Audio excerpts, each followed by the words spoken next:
ஓம் நமச்சிவாய சிவாய நம. அனைத்து தமிழ் உள்ளங்களுக்கும் கனிவான வணக்கங்கள். நாம் இந்த பதிவில் பெயர்ச்சி அடைய போகும் சுக்கிர பகவானால் உங்கள் வாழ்வில் ஏற்படக்கூடிய நற்பலன்கள் என்ன என்பதனையும், கெடுபலன்கள் ஏற்படுமாயின் அதன் தாக்கத்தை குறைக்க ராசிக்காரர்கள் செய்ய வேண்டிய பரிகாரம் என்ன, வழிபட வேண்டிய தெய்வம் யார் என்பதனை பற்றியும் விரிவாக காண்போம். இந்த சுக்கிர பெயர்ச்சியால் உங்கள் வாழ்வில் வளமும் நலமும் செல்வ செழிப்பும் பெற்று வாழ்வில் உயரிய நிலையை அடைய எல்லாம் வல்ல இறைவனை உளமாற வேண்டி விரும்பி கேட்டுக்கொள்கிறேன். நிகழும் ஸ்ரீ மங்களகரமான சோபகிருது ஆண்டு தமிழ் மாதம் மாசி 25ஆம் தேதி, ஆங்கில மாதம் மார்ச் 8ஆம் தேதி அன்று மகர ராசியில் இருந்து கும்பராசிக்கு இடப்பெயர்ச்சி அடைகிறார் சுக்கிர பகவான். ஏற்கனவே கும்பத்தில் அமர்ந்துள்ள சனியுடன் இணைகிறார் சுக்கிர பகவான். 30 ஆண்டுகளுக்கு பிறகு கும்பத்தில் சனி சுக்கிரன் கூட்டணி சேரப்போகிறது.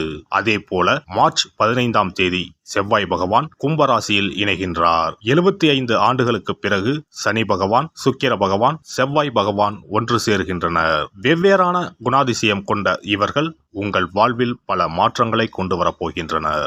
விருச்சிக ராசி அன்பர்களே, சுக்கிர பகவான் 4ஆம் வீடான சுகஸ்தானத்தில் பயணம் செய்ய போவதால் புது வீடு கட்டும் யோகம் ஏற்படும். வங்கிகளில் அரசாங்கத்தில் விண்ணப்பித்த லோன் அனைத்தும் கிடைக்கப்பெறும். அலுவலகத்தில் பதவி உயர்வு, ஊதிய உயர்வு உண்டு. மேல் அதிகாரிகளின் பாராட்டுக்கள் கிடைக்கும். வண்டி வாகனம் வாங்கும் போது மட்டும் சற்று கவனம் தேவை. திருமணம் செய்ய காத்திருப்போருக்கு நல்ல வாழ்க்கை துணை அமையும். புரிதல் இல்லாமல் பிரிந்து இருந்த கணவன் மனைவி ஒன்று சேர்வார்கள். ஒருவரை ஒருவர் புரிந்து கொண்டு அனுசரித்து செல்வார்கள். வாழ்க்கை பயணம் இனி சிறப்பாக இருக்கும். சொந்த வீடு அல்லது 2 வருடத்திற்கு மேலாக ஒரு வாடகை வீட்டில் வசித்து வந்தால் அந்த வீட்டில் ஒரு கணபதி பூஜை செய்யுங்கள். இவ்வாறு செய்வதனால் தீய சக்தி செயல் இழந்து பாசிட்டிவ் எனர்ஜி உங்களை சுற்றி இருக்கும். வீட்டிற்கு தேவையான பொருட்களை வாங்கி மகிழ்வீர்கள். ஆடை ஆபரணங்களை பெண்கள் வாங்கும் யோகம் உண்டு. புது இடம், வீடு வாங்கவோ அல்லது புதுப்பிக்கவோ செய்யலாம். பயணங்களால் ஆதாயம் உண்டு. வெளியூர் வெளிநாடு பயணங்கள் மேற்கொள்வீர்கள். தொழிலில் உள்ள மந்தத்தன்மை நீங்கி சூடு பிடிக்கப் போகிறது. தொழிலில் லாபம் இரட்டிப்பாகும்.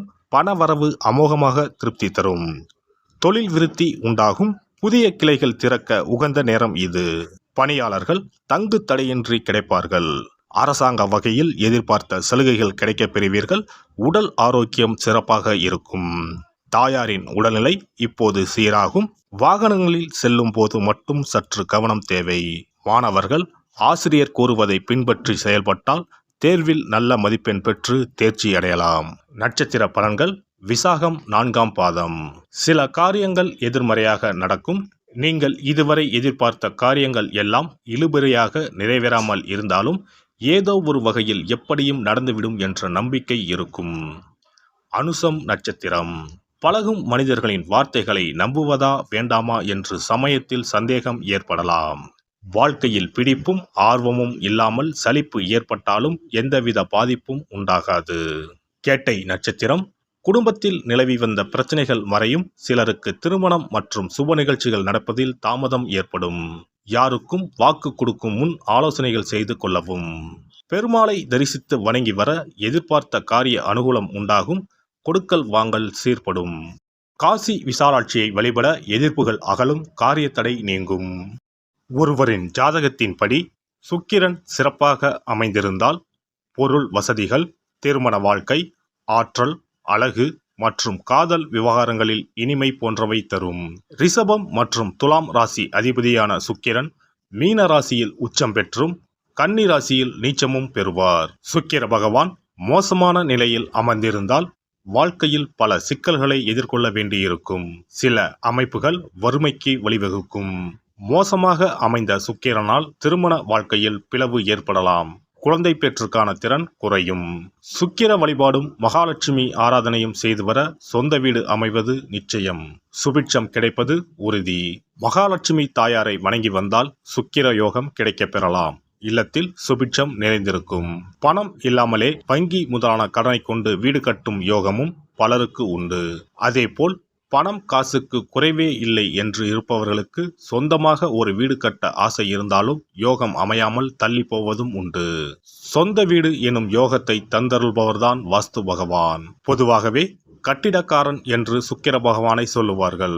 சுக்கிர யோகம் ஒருவருக்கு வந்துவிட்டால் சகல சம்பத்துக்களும் கிடைப்பதற்கான வழிவகைகள் அமைந்துவிடும். சுக போகங்களுக்கு அதிபதியாக திகழ்பவர் சுக்கிர பகவான்.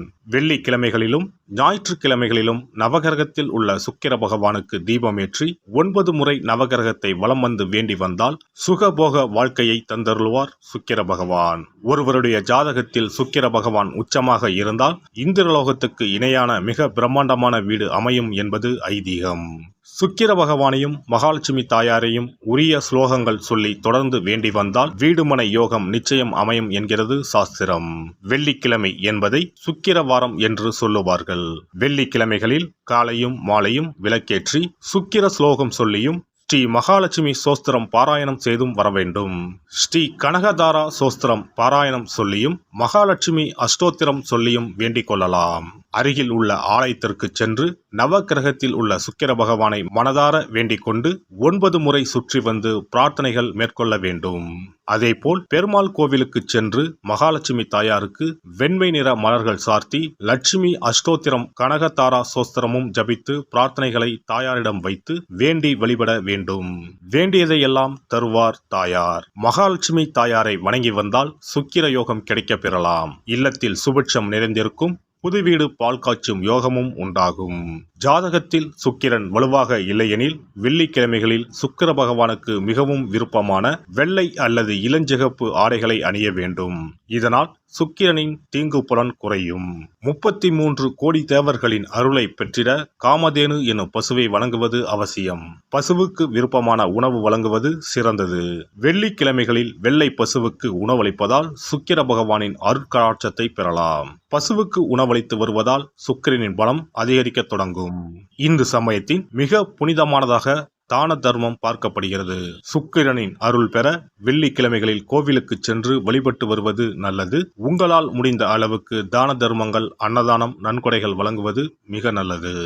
எல்லாம் வல்ல இறையருளால் நீங்களும் உங்கள் அன்பு குடும்பமும் உடல் நலம், நீலாயுள், நிறை செல்வம், உயர் புகழ், மெய்ஞானம் ஓங்கி வாழ்க வளமுடன்.